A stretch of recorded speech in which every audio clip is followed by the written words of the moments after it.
In recent years, Nigeria and Nigerians have had a share of harsh hot weather conditions and flooding that submerged homes and property, shattered hopes and sometimes with lost lives.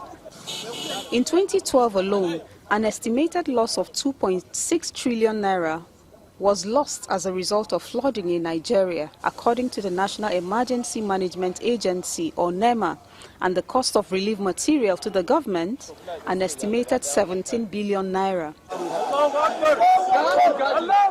But the impact on the developing economies such as Nigeria as the 21st century continues could be seriously negative, says NOFTA.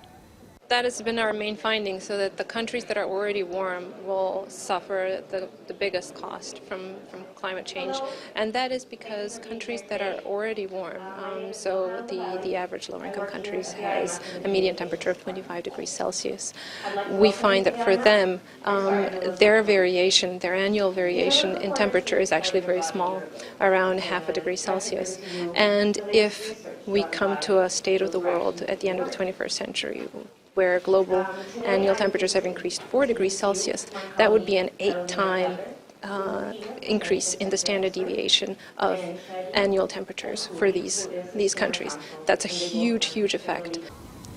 NOFTA gives assurances that the effect of the yearly occurrences of climate change can be curbed if policymakers rethink their decisions and strive towards mitigating the effects. Given the historical evidence that we have, we expect negative change, but it's hard for us to really wrap our minds around it, because for these countries, that kind of increase is completely unprecedented.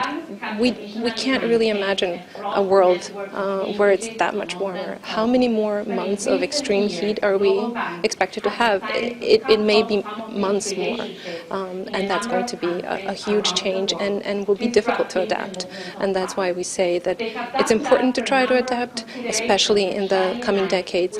The consensus here is that developing countries have to do enough now to mitigate serious consequences in the future.